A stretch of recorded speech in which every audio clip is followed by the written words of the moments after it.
1977 USA coin, a penny that most people have spent without a second thought, yet under very rare and extraordinary circumstances has been valued as high as $545,000.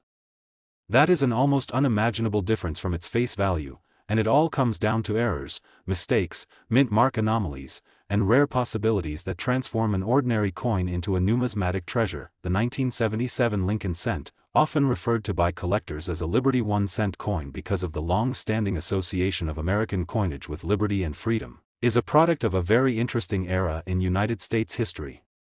By the late 1970s, the U.S. Mint was producing billions of pennies each year to keep up with circulation demand.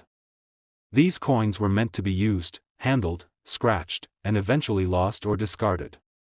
No one at the time imagined that a penny from 1977 could someday be discussed in the same breath as coins worth hundreds of thousands of dollars. Yet history has a way of surprising us, especially when it comes to minting errors and rare variations. The Denver Mint, indicated by the D Mint mark on the 1977 1-cent coin, was one of the busiest minting facilities in the country. Millions upon millions of 1977 D pennies were struck there, using high-speed presses designed to produce coins efficiently and quickly. The composition of the 1977 penny was primarily copper, as this was before the major transition to copper-plated zinc cents in the early 1980s. These copper cents have a distinct weight, color, and feel that collectors recognize immediately.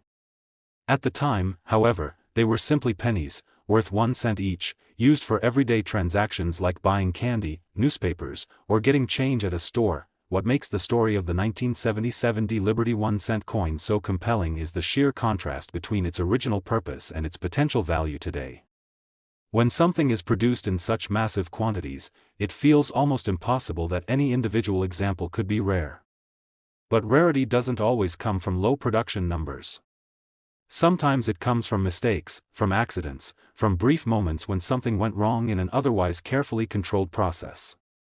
And it's those moments that can create coins worth fortunes. To understand how a 1977 D penny could reach a valuation of $545,000, it's important to understand how pennies are made.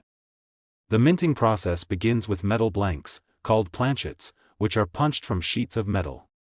These planchets are then cleaned, heated, and fed into coin presses, where they are struck between two dies under immense pressure. The dies carry the design of the coin, including Abraham Lincoln's portrait on the front and the Lincoln Memorial on the back. When everything works perfectly, the result is a normal, everyday penny. But when something goes wrong at any stage of this process, an error coin is born. One of the most significant categories of errors that